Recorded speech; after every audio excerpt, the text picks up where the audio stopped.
Breaking చూస్తున్నాం. కాంగ్రెస్ అభ్యర్థి Meenakshi Natarajan nomination returning అధికారి తిరస్కరించారు. మధ్యప్రదేశ్ నుంచి రాజ్యసభకు ఆమె దాఖలు చేసిన నామినేషన్ పత్రాల్లో లోపాలున్నాయంటూ పరిశీలించిన ఎన్నికల అధికారి ఈ నిర్ణయం తీసుకున్నారు.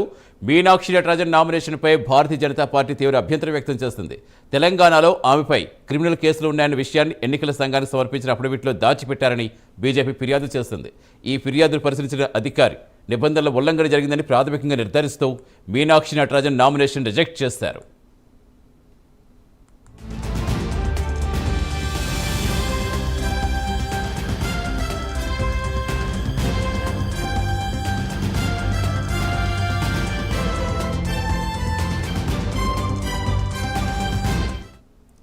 కాంగ్రెస్ అభ్యర్థి మీనాక్షి నటరాజన్ నామినేషన్ రిటర్నింగ్ అధికారి తిరస్కరించారు.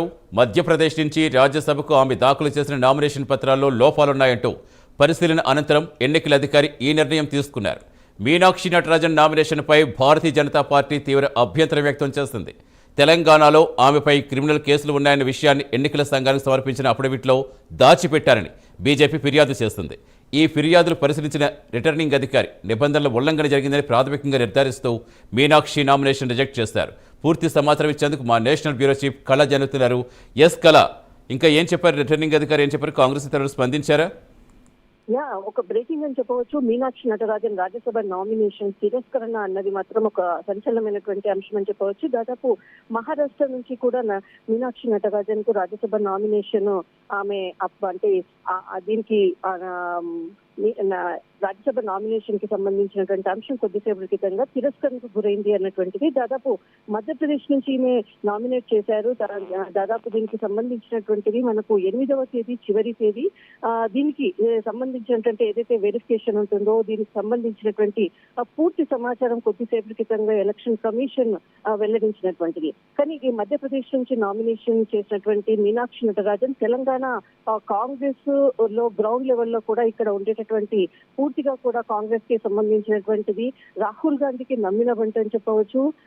అప్పటి నుంచి దాదాపు తెలంగాణ రాజకీయాల్లోకి తెలంగాణలో ఉండేటటువంటి అనేక అంశాలపై కూడా కీ రోల్ గా ఉండేటటువంటి మీనాక్షి నటరాజన్ కి మాత్రం ఎలక్షన్ కమిషన్ ఒక షాకింగ్ న్యూస్ అన్నటువంటిది చెప్పవచ్చు. దాదాపు రాజ్యసభ ఆమె నామినేషన్ పత్రాల్లో ఆమెకు సంబంధించినటువంటి కొన్ని క్రిమినల్ కేసులకు సంబంధించినటువంటి అంశాలను ఇక్కడ అంటే ఏదైతే నామినేషన్ వేసిన సందర్భంలో దాచిపెట్టడము అన్నటువంటిది ఇటు బీజేపీకి సంబంధించినటువంటిది ఎలక్షన్ కమిషన్ కు ఫిర్యాదు చేయడంతో దీనికి సంబంధించినటువంటిది ఎలక్షన్ కమిషన్ దీనిని ఫిర్యాదును స్వీకరించేసేసి మొత్తం మీద రాజ్యసభ నామినేషన్ కి తిరస్కరణ అన్నటువంటిది కొద్దిసేపు క్రితంగా ప్రకటించింది.